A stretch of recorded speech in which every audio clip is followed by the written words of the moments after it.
Indifference curve analysis पढ़ा था और इंडिफरेंस कर्व एनालिसिस में हमने देखा था कि तटस्थ वक्र दो वस्तुओं के विभिन्न संयोगों को बताता है, जिसमें एक वस्तु की मात्रा बढ़ाने पर दूसरी वस्तु की मात्रा कम करनी पड़ती है ताकि संतुष्टि का स्तर समान रहता है। तो तटस्थ अनुसूची भी हमने कल बनाई थी और तटस्थ अनुसूची के आधार पर हमने देखा था कि किस तरह से इंडिफरेंस कर्व नीचे की तरफ गिरता हुआ होता है। और साथ में ये भी देखा था कि अगर इंडिफरेंस कर्व IC2 हो और x की मात्रा स्थिर रखकर y की मात्रा बढ़ती है तो उपभोक्ता दूसरे इंडिफरेंस कर्व पर चला जाएगा, और अगर y की स्थिर रखकर x की मात्रा बढ़ाते हैं तब भी वो हायर इंडिफरेंस कर्व पर जाएगा, क्योंकि उपभोक्ता का संतुष्टि का स्तर बढ़ जाएगा। तो ये तो इंडिफरेंस कर्व के बारे में हमने जाना। अब हम मार्जिनल रेट ऑफ सब्स्टिट्यूशन क्या है, सीमांत प्रतिस्थापन की दर क्या है, इसे देखेंगे। तो सीमांत प्रतिस्थापन की दर है x की एक अतिरिक्त समान इकाई बढ़ाने पर y का किया जाने वाला त्याग सीमांत प्रतिस्थापन की दर कहलाता है। x की समान इकाई के लिए उपभोक्ता y का त्याग करेगा और ये जो y का त्याग है वो तुलनात्मक रूप से कम होता जाएगा। y का त्याग यानी पहले x की इकाई समान होनी चाहिए, पहले x से दूसरे x पर जाता है।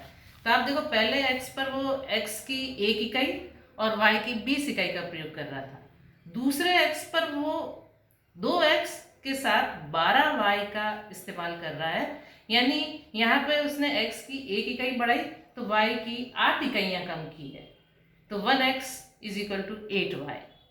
फिर तीसरे x पर वो x की 1 इकाई बढ़ा रहा है 3x + 7y, x की 1 इकाई बढ़ा रहा है तो y की 5 इकाइयाँ कम कर रहा है।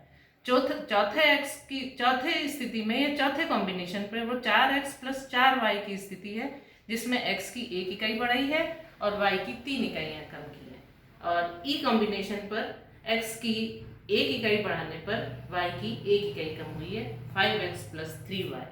और ये सब जो कॉम्बिनेशंस है वो संतुष्टि के समान स्तर को बताते हैं। तो संक्षेप में हम ये कहेंगे कि जैसे जैसे वो x की समान इकाइयों में वृद्धि करता है, y की जो उसकी इकाइयाँ हैं वो क्रमशः y को जो कम कर रहा है वो क्रमशः कम होता जाता है। पहले 8 इकाई कम हुई, फिर 5 इकाई कम हुई, फिर 3 इकाई कम हुई और फिर 1 इकाई कम हुई। और ऐसा इसलिए होता है कि जैसे जैसे वो x को बढ़ाएगा तो x का महत्व उस उपभोक्ता के दिमाग में कम हो जाएगा, उस उपभोक्ता को x कम महत्वपूर्ण लगेगी, और क्योंकि y का वो x के लिए त्याग कर रहा है तो y का महत्व उसके दिमाग में बढ़ जाएगा। इसलिए जैसे जैसे वो x को बढ़ाएगा वो y का त्याग करेगा, वो अपेक्षाकृत कम होता जाएगा। इसी को हम घटती हुई सीमांत प्रतिस्थापन दर कहते हैं, मार्जिनल रेट ऑफ सब्स्टिट्यूशन कहते हैं। घटती हुई सीमांत प्रतिस्थापन की दर, सीमांत प्रतिस्थापन की दर का मतलब तो है कि x की एक समान इकाई के लिए, x की एक समान अतिरिक्त इकाई के लिए y का त्याग सीमांत प्रतिस्थापन दर कहलाता है। लेकिन ये सीमांत प्रतिस्थापन की दर घटती हुई होती है। तो हम एक एग्जांपल से इसको क्लियर करेंगे।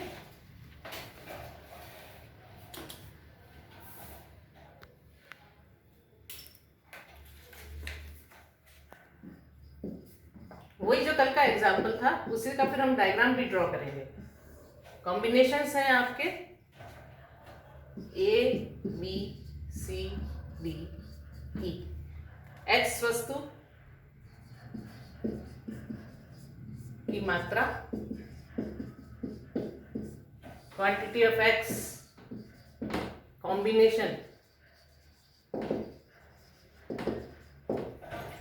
और y वस्तु की मात्रा,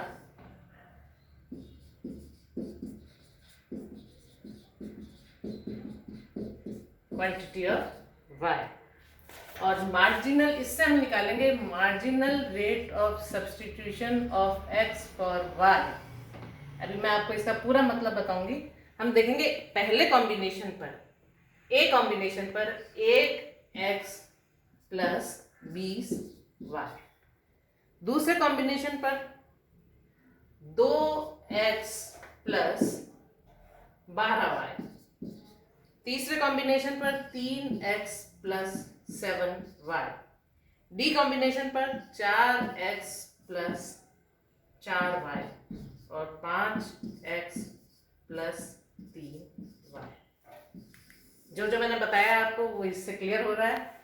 हम x की एक अतिरिक्त इकाई बढ़ाते हैं, एक अतिरिक्त समान इकाई, 1 से 2, 2 से 3, 3 से 4, 4 से 5, समान वृद्धि है। तो जो y का त्याग है वो 12, 7, 4 और 3 पे रह जाता है।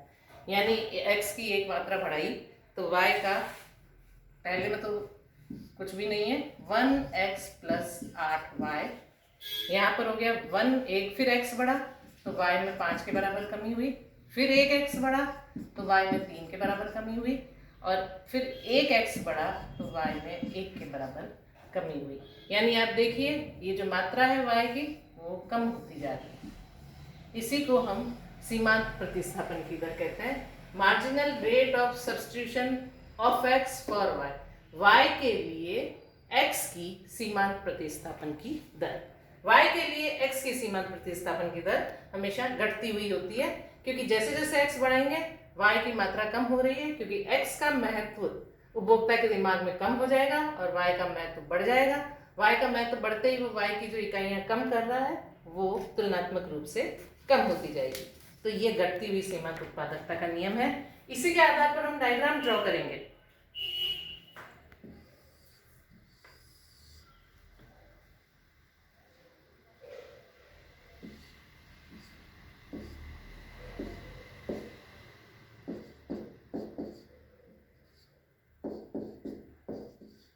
क्वांटिटी ऑफ y की मात्रा, और इधर हमने लिए x की मात्रा, 1, 2, 3, 4 समान दूरी होनी चाहिए, क्योंकि x की मात्रा में हमने समान वृद्धि की है। क्वांटिटी ऑफ x, तो पहली x के लिए वो y कितना कंज्यूम कर रहा है, 20।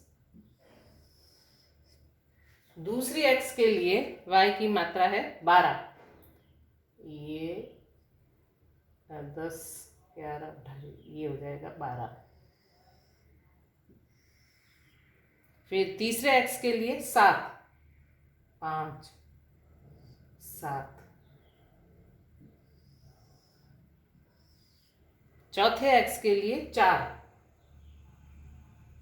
ये आधा, ये आधा,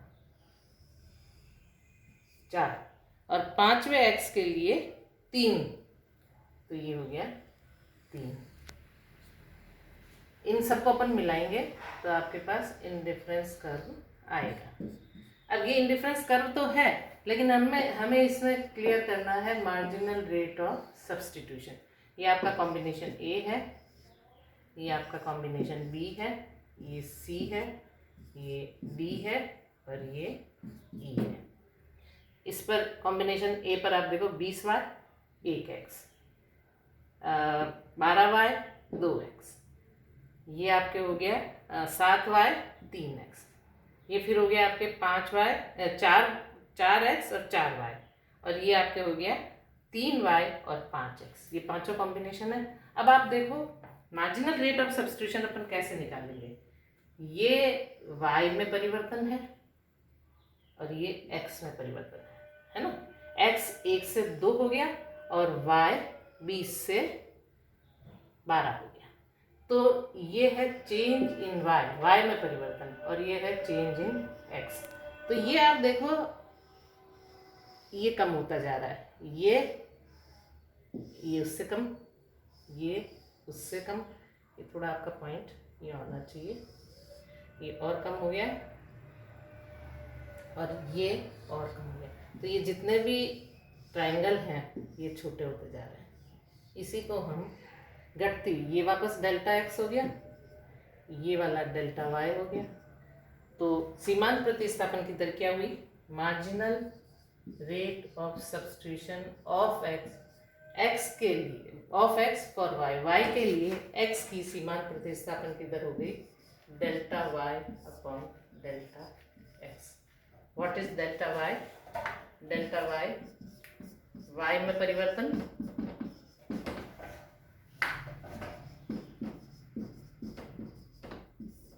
डेल्टा x में परिवर्तन, और marginal rate of substitution of X for Y, Y के लिए एक्स की सीमांत प्रतिस्थापन दर।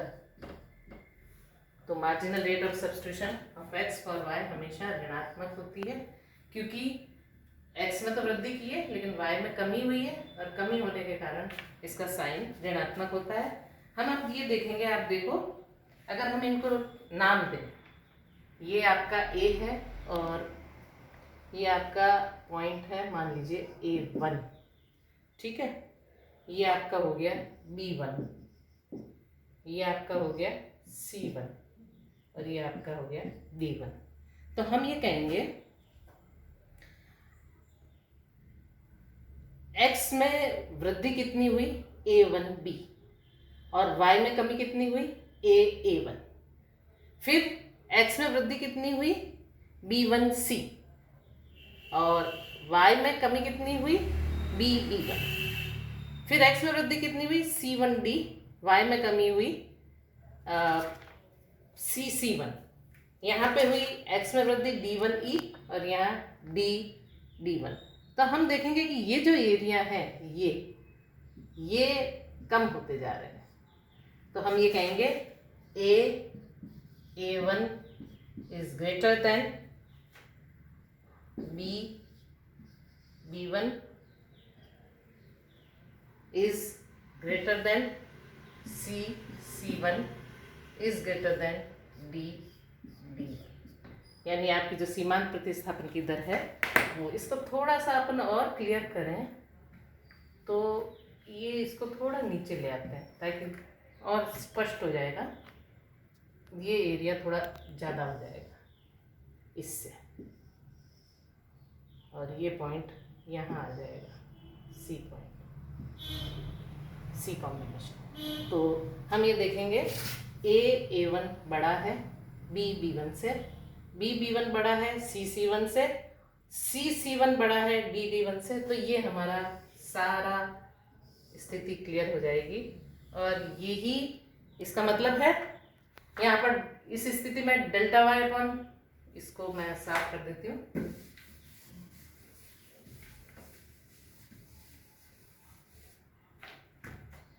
ए कॉम्बिनेशन पर, ए संयोग पर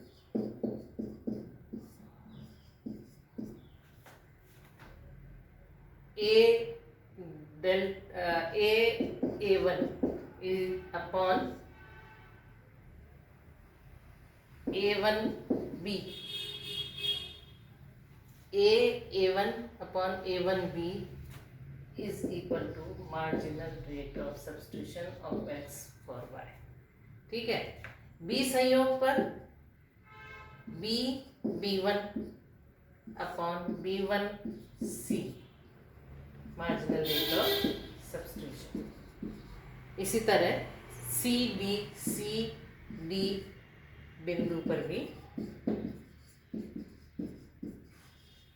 मार्जिनल रेट ऑफ सब्स्टिट्यूशन निकाल सकते हैं।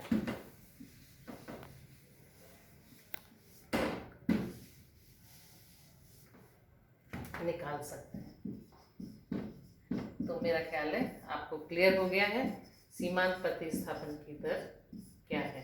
सीमांत प्रतिस्थापन की दर है x की एक अतिरिक्त इकाई में वृद्धि से y का किया जाने वाला त्याग, जो कि आपके A1 अपॉन, आपने y का त्याग किया है A1 और x की अतिरिक्त इकाई है A1B। तो ये सीमांत प्रतिस्थापन की दर कहलाएगी। ये सारे जो एरिया हैं ये सब सीमांत प्रतिस्थापन दर है। तो हम इंडिफरेंस कर्व के माध्यम से सीमांत प्रतिस्थापन की दर निकालते हैं। इसकी आप घर पर प्रैक्टिस करो, और ये सीमांत प्रतिस्थापन की दर घटती हुई होती है और माइनस में होती है। इसकी प्रैक्टिस करो, कल अपन तटस्थ वक्र की विशेषताएं देखेंगे।